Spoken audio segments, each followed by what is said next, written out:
আমাদের মাঝখানে অনেক অ্যাকোয়ারিস্ট ভাই বন্ধুরা আছেন যারা নতুন ভাবে ফার্মিং শুরু করছেন, কিন্তু তাদের মেইন সমস্যা হচ্ছে কি জানেন, এরকম বড় বড় হাউস তৈরি করে ফেলে, বাট কিভাবে হাউসটাকে মেনটেন করে মাছ ছাড়তে হবে সেই জিনিসটাই তারা জানে না, যার ফলে তাদের অনেক মাছ মারা যায়।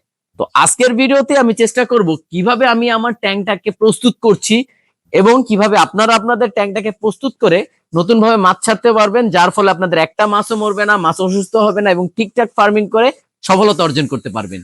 সো ভিডিওর প্রথম থেকে শেষ পর্যন্ত আমার সাথে থাকবেন। তো এবং আপনারা আজকের অনেকেই ভিডিওতে আমার ফেসবুকে এবং ইউটিউবে অনেক জায়গায় আমার এই ভিডিও দেখেছেন যে আমি ট্যাঙ্কের ভিতরে কলা গাছ দিয়েছি। তো আপনারা জিজ্ঞেস করেছেন যে ভাই কেন কলা গাছ দিয়েছেন, এর উপকারিতা কি। তো চিন্তা করলাম আজকের ভিডিওতে এই জিনিসটা শেয়ার করি আপনাদের সাথে, এবং আপনারা কিভাবে আপনাদের ট্যাঙ্কটাকে প্রস্তুত করবেন। কলা গাছটা মেইনলি দেওয়া হয়েছে সিমেন্টের যেই ট্যাঙ্কগুলো থাকে আমাদের, যারা যেই ট্যাঙ্কগুলো আমরা নতুন ভাবে তৈরি করে থাকি সিমেন্টের ট্যাঙ্ক, ওই ট্যাঙ্কগুলোকে প্রস্তুত করার জন্য।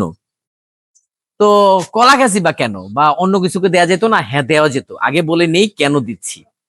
সো প্রথমত বলে নেই, সিমেন্টের যে ট্যাঙ্ক, এই ট্যাঙ্কে যদি আমরা পানি ফিল করে পিএইচ টেস্ট করি, পিএইচ লেভেল পাবেন আপনারা অনেক হাই, অনেক হাই, যেটা আমাদের অর্নামেন্টাল ফিশের জন্য অ্যাপ্রোপ্রিয়েট না। পিএইচ লেভেল যদি বেশি থাকে তাহলে মাছের গিল নষ্ট হয়ে যাবে, মাছের স্কিন নষ্ট হয়ে যাবে, প্লাস মাছ অ্যাবনর্মাল বিহেভ করবে, মাছ উপরে ভেসে থাকবে। সো যারা আমরা সফল হতে চাই অর্নামেন্টাল ফিশ ফার্মিং করে, অবশ্যই এই জিনিসটা আমরা চাই না যে আপনাদের মাছ অসুস্থ হোক। তো দ্যাটস ওয়াই এর সলিউশন। তো প্রথমত চিপ রিজনেবল সলিউশন হচ্ছে কলা গাছ। তো আপনাদের আশেপাশে আপনারা কলা গাছ পেয়ে যাবেন, যদি শহর অঞ্চল না হয়ে থাকে। ঢাকা হলে তো আর আপনারা কলা গাছ অ্যাভেলেবেল পাবেন না, বাট আমার আশেপাশে কিন্তু কলা গাছ পাইছি, বাট অনেক কষ্ট মষ্ট করে পাইছি।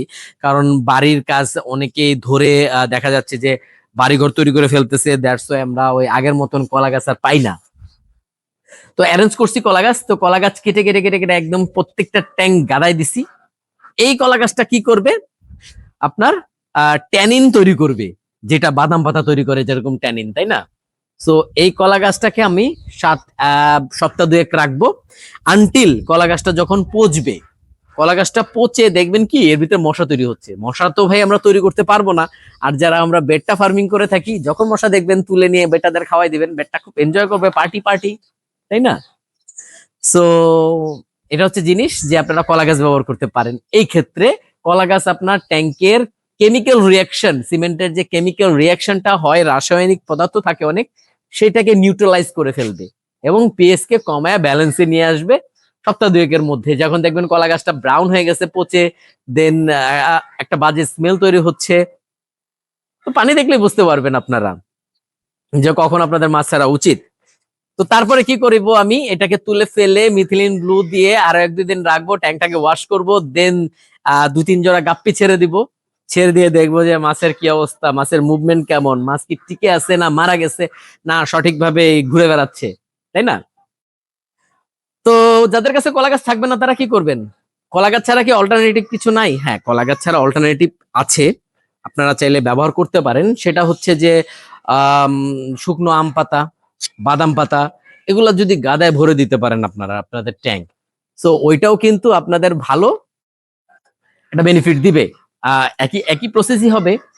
এবার আসেন, যারা সেটাও এফোর্ড করতে পারছেন না, যাদের পকেটে টাকা আছে, তারা কি করবেন? হ্যাঁ, ন্যাচারালি, নট অনলি কেমিক্যালাইজড।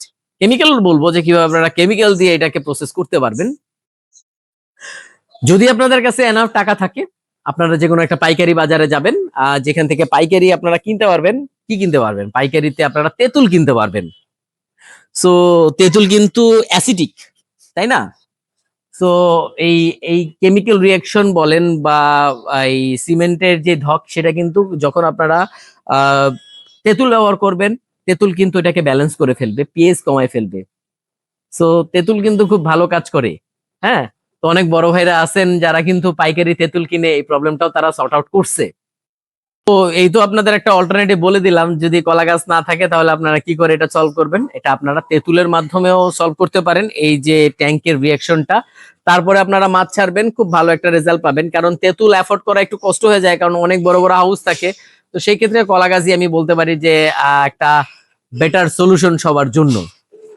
তো আরেকটা জিনিস হচ্ছে, যদি কেমিক্যালি সলভ করতে চান তাহলে আপনারা কি করতে পারেন? আপনারা পারেন হচ্ছে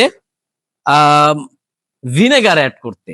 যদি ট্যাঙ্কে সিরকা বা ভিনেগার দেন তাহলে কিন্তু সিরকা বা ভিনেগারও কিন্তু আপনাদের ট্যাঙ্কের এই প্রসেস করতে হেল্প করবে। আর অবশ্যই বলবো, আমি এটা বেশি একটা সাজেস্ট করি না, ন্যাচারালটাই বেশি সাজেস্ট করি, কারণ ওইটাও একটা কেমিক্যাল তো, তাই না, যেটা মাছের জন্য ক্ষতিকারক হতে পারে। আরো অনেক অনেক পন্থা থাকে, ওগুলো আমরা নাই গেলাম।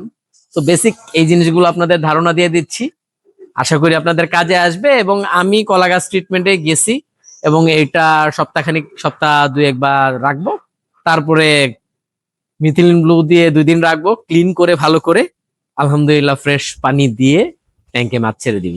আশা করি একটা মাছও মরবে না ইনশাআল্লাহ, যদি মহান আল্লাহ তাআলা চায় আর কি। ঠিক আছে, আশা করি অনেক বকবক হয়ে গেছে।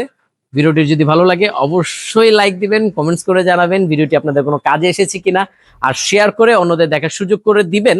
আর ভিডিওতে একটা গিভঅ্যাওয়ে থাকবে, গিভঅ্যাওয়ের প্রোডাক্টটা দেখাচ্ছি না, কি গিভঅ্যাওয়ে করব আপনাদের। অবশ্যই সুন্দর কমেন্টস করবেন, শেয়ার করবেন, আর কয়েকজনকে উৎসাহিত করবেন, যেহেতু আমার ইউটিউব চ্যানেলটা এখন বসে আছে, আমি কোনো ভিডিও তৈরি করতে পারছি না। আর একটা কি বলবো, একটা অ্যাকশন ক্যামেরা খুবই দরকার। যদি ভিডিওর আর্নিং থেকে পসিবল হয় চেষ্টা করব। সো আপনাদের সাহায্য সহযোগিতা একান্তই দরকার সুন্দর সুন্দর কন্টেন্ট আপনাদের দেওয়ার জন্য। আর নতুন নতুন ফার্ম ভিজিটের ভিডিও শুরু হবে ইনশাআল্লাহ, ঘুরে আসার জন্য আমি প্রস্তুতি গ্রহণ করছি। সো আপনারাও পাশে থাকবেন, আমরাও থাকবো, নতুন নতুন সুন্দর সুন্দর ভিডিও শেয়ার করবো আপনাদের সাথে। আল্লাহ হাফেজ।